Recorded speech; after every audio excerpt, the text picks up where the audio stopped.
So hey there all my ICSE mates, आप सभी का स्वागत है मेरे चैनल एसएसपी क्लासेस में। मैं आपका दोस्त शुभम सिंह पुंडीर। और अब मोस्ट प्रोबेबली आपका अब ये लास्ट एग्जामिनेशन होने वाला है। जो आपका ग्रुप 3 सब्जेक्ट है वही आपका अब लास्ट एग्ज़ाम होने वाला है। जनरली मैं बात कर रहा हूँ। और किसी बच्चे का अगर कॉमर्स का एग्ज़ाम है, यानी कि कमर्शियल स्टडीज़ का पेपर है, साथ ही साथ अगर किसी का इकोनॉमिक्स का पेपर है, या फिर किसी का अगर ईवीएस का पेपर है। एक तो इनका एप्लीकेशन है तीनों के पेपर, जो आपका 23 को है। आपका एक सब्जेक्ट होगा ग्रुप 3 के अंदर। वैसे अगर आपका कमर्शियल स्टडीज इकोनॉमिक्स ईवीएस है, I will definitely make some helpful videos for those exams also.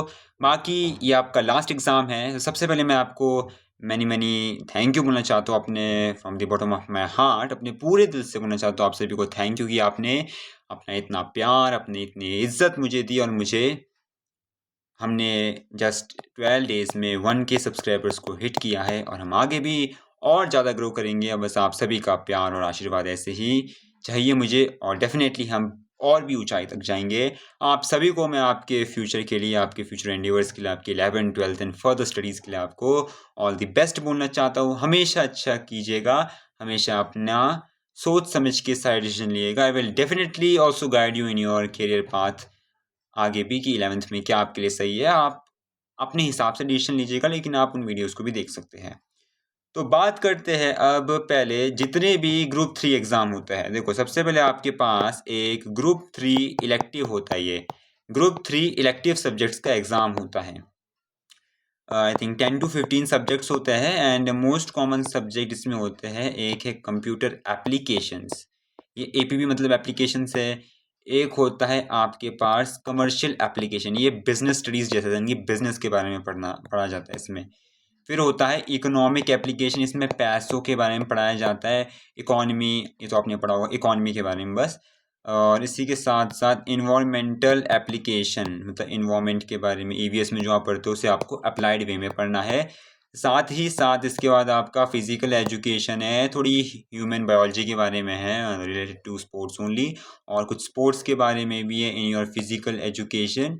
And then one more exam is about your home science. इसमें आप पढ़ते हैं घर को कैसे मैनेज करते हैं, घर की चीज़ों के बारे में जनरली पढ़ते हैं। तो इन्हें मैं आपको एक्सप्लेन करने जा रहा हूँ। I, being a computer application student in my class 10th, will teach you first of all computer applications, and I have also passed my class 12th studying computer science। मैंने क्लास 12th में computer science से की हुई है पास। And दोनों में आपको majority, मेरा जो मेन सब्जेक्ट है वो कंप्यूटर है।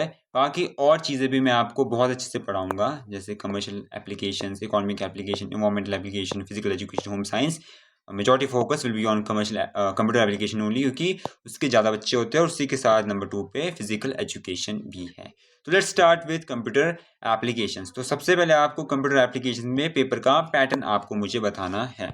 इसमें क्या आता है, देयर इज़ ए 100 मार्क्स का आपका थ्योरी का एग्जाम होता है। और paper will be of 100 marks of 2 hours, and plus इसके साथ एक 100 मार्क्स का इसमें इंटरनल होता है। You are having 100 marks internal. फिर जो आपका थ्योरी में स्कोर आता है, इंटरनल में स्कोर आता है, उनका एवरेज निकलता है, that is a final score. मान लीजिए आपको इंटरनल में 100 में से 95 मिले हैं, और थ्योरी में आपने स्कोर कर दिया था, एग्जाम जो हुआ वो आपका ठीक ठाक हुआ, आपने 90 तक स्कोर कर दिया। इनको ऐड करके इनका एवरेज होगा, जो कि होगा 183/2, दैट इज इक्वल्स टू 91.5।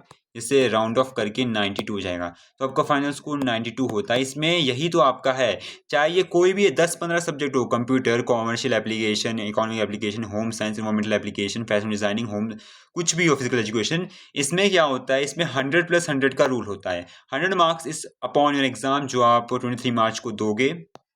और बाकी का आपका जो 100 मार्क्स है वो इंटरनल होता है, जो आपके टीचर्स ने दिया होता है। टीचर्स जनरली सही नंबर देते हैं, 90 से 100 के बीच में ही देते हैं सब। तो आपका ओवरऑल, अगर आपका थ्योरी पेपर इतना अच्छा थोड़ा नहीं भी गया हो, तो इंटरनल आपका बैलेंस कर देता है। तो ये आपको समझना है। तो सबसे पहले समझिए कंप्यूटर एप्लीकेशन में क्या होता है। कंप्यूटर की अगर बात की जाए, कंप्यूटर एप्लीकेशंस की बात, तो इसमें आपको जो चीज़ समझनी है वो ये है कि दो सेक्शन होते हैं, होता है section A and section B. Section A के पास आपके पास क्वेश्चन नंबर 1 में आते हैं 20 MCQs, 20 MCQs ऑफ 20 मार्क्स हो जाएंगे टोटल। और दूसरे नंबर पे आते हैं 10 आउटपुट बेस्ड क्वेश्चन, या फिर थ्योरी या फिर आउटपुट। अब थ्योरी तो नहीं आती कोई, मतलब ये क्या होता है वो क्या होता है, कीवर्ड, हिस कीवर्ड, सुपर कीवर्ड, ये कीवर्ड, वो कीवर्ड, ये आपका डेटा टाइप, इसका बिट्स से वगैरह। आप पे आउटपुट बेस्ड क्वेश्चन आते हैं जो 10 into 2 that will be of 20 marks. 20 + 20 is equals to 40 marks आपका सेक्शन ए हो गया। नाउ सेक्शन बी आपका बचा 100 - 40 60 मार्क्स का आपका सेक्शन बी होता है। इसमें question number 3, question number 4, question number 5, question number 6, question number 7, question number 8, total 6 questions आते हैं। आपको इसमें से 4 अटेम्प्ट करना पड़ता है, तो 15 मार्क्स का ईच होता है। 15 × 4 = 60। You have to attempt just 4 questions from it. और ये चारों आपके पास प्रोग्रामिंग होती है। Programming is the thing which you need to do in this, जो आपके पास जावा या फिर ब्लू जे में होती है प्रोग्रामिंग, जो आपने पढ़ी है। इसमें क्या है, अभी ऊपर नीचे क्वेश्चन होते हैं, लेकिन मैं आपको बताता हूँ कि किस आपके यूनिट से आपके शॉर्ट क्वेश्चन आते हैं। पहला क्वेश्चन तो आपका कंस्ट्रक्टर से ही आता है। कंस्ट्रक्टर आपने पढ़ा होगा, सारी इंस्ट्रक्शंस आपको दी हुई रहती है कि मेंबर मेथड्स दिया होता है, उनका फंक्शन दिया हुआ होता है, ये सब आपको दिया हुआ होता है। प्लस आपको बाद में उसे मेन मेथड में कॉल करना पड़ता है। ये आपका कंस्ट्रक्टर का एक आएगा। फिर आपका कोई भी एक स्ट्रिंग की प्रोग्रामिंग आ सकती है related to string, vowel, alphabet, कोई स्ट्रिंग है, ऐसे इस पे ऑपरेशंस आ सकते हैं। फिर एक क्वेश्चन आपका एरे से आएगा। डेफिनेटली आपका एक क्वेश्चन सर्चिंग से आएगा। Either it can be a binary search, linear search की चांसेस कम है, बाइनरी सर्च कह सकते हो, और एक सॉर्टिंग से आ सकता है। सॉर्टिंग में आपका सिलेक्शन सॉर्ट या फिर बबल सॉर्ट, ये इन तीनों में से एक प्रोग्रामिंग इधर आएगी। इसके बाद 6th प्लेस पे आपके पास आएगा एक और एरे का क्वेश्चन आती है। ऊपर नीचे हो सकता है इनका pattern, it depends on it. Array का एक और क्वेश्चन आएगा, मेनली डबल डायमेंशन एरे से ये क्वेश्चन आ सकता है। एक क्वेश्चन आपका नंबर ब्रेकिंग से आएगा। नंबर ब्रेकिंग जहाँ पे आपको वाइल लूप से इसे सॉल्व करना पड़ता है। और 8th क्वेश्चन है जो आपका, वो आपका आएगा, this 8th question will be from the chapter known as class, यानी कि ओवरलोडिंग से फंक्शन आएगा। इसमें आपको मेन लिखने की जरूरत नहीं है। तो जो ये 6 टाइप के क्वेश्चन है ये आपके पास आएंगे आपके कंप्यूटर के एग्जाम में। इसको आपको बनना है कंस्ट्रक्टर, स्ट्रिंग, एरे में binary search, selection short, bubble short, ये सर्चिंग वाली है, ये सॉर्टिंग वाली है, sorry my mistake. Array double dimension array है, नंबर ब्रेकिंग है, और क्लास ओवरलोड है आपके पास। ये सब आपके पास आएगा, और ये डेफिनेटली आएगा। बाकी मैं इसके लिए आपको अपने आप को क्या करना है, you have to join my WhatsApp channel. Join my WhatsApp channel, 720+ people have joined it. You will get there everything related to your group 3 examination, be it commercial application, economic application, environmental applications, computer application, physical education, home science, सब मिलेगा आपको वहाँ।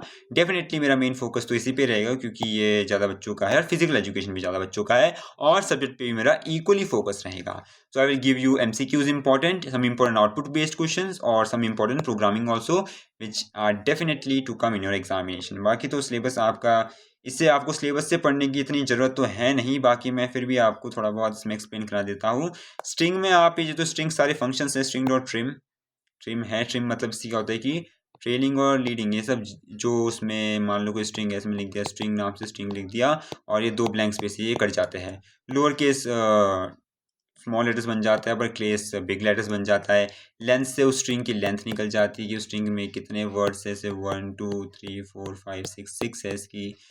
सिर्फ length ही आपका 1 से start होता है, उसके एड्रेस बाकी सब आपका 0 से स्टार्ट होता है। एड्रेस कैरेक्टर मतलब उसकी लोकेशन पे कौन सा कैरेक्टर है। इंडेक्स ऑफ की मतलब उस कैरेक्टर का लोकेशन क्या है उस स्ट्रिंग पे। मैंने बोल दिया इंट मतलब इंडेक्स ऑफ आर निकालनी, तो इसमें तो आपका जाएगा 2 आ जाएगा। वैसे ही लास्ट इंडेक्स ऑफ की लास्ट बार आर का आ रहा है तो वही आएगा। कॉनकैट मतलब 2 स्ट्रिंग जब ज्वाइन होते हैं। इक्वल मतलब बूलियन इक्वल, इक्वल मतलब कि अगर टोटली स्ट्रिंग आपका इक्वल है, केस का कुछ नहीं देखा जाएगा। छोटे में अगर आपने स्ट्रिंग लेके उसे आप बड़े वाले स्ट्रिंग से कंपेयर कर रहे हो तो वहाँ आपको गलत हो जाएगा। वो बूलियन इक्वल इग्नोर किए से तब ये हो जाएगा सही। कंपेयर टू फंक्शन इसमें आपको दो आप स्ट्रिंग को कंपेयर कर सकते हो, उसमें आपको वो जहाँ पे भी डिफरेंस वाला वो दिखाएगा वो रहेगा आपके पास कोई अल्फ़ाबेट, उसमें आपके पास न्यूमेरिकल वैल्यू में डिफरेंस आएगा। कंपेयर टू इग्नोर केस, बिना इग्नोर केस के साथ रिप्लेस कर सकते हो सब स्ट्रिंग, ये सब आपका होगा। बाकी इसके लिए मैं एक सेपरेट वीडियो बना दूंगा क्योंकि ये बहुत ही ज़्यादा डिटेल टॉपिक है, इसमें मैं आपको बहुत डिटेल में बताने की ज़रूरत है।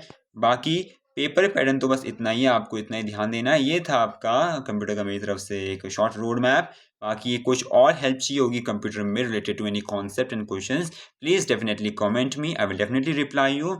सॉरी मैं पिछले ज्योग्राफी वाले बच्चों को इतना रिप्लाई नहीं कर पाया, आई एम रियली सॉरी, क्योंकि मैं ज्योग्राफी के लिए टोटली डिवोटेड था वीडियोस बनाने के लिए, क्वेश्चंस बनाने के लिए। बट आप कंप्यूटर के लिए कीजिए, ये ग्रुप 3 के लिए कीजिए, आई will definitely reply you. Join my WhatsApp and together we will do it. We will do it and we will rock on our last examination and clear the board with our utmost greatness. So till then, thank you very much.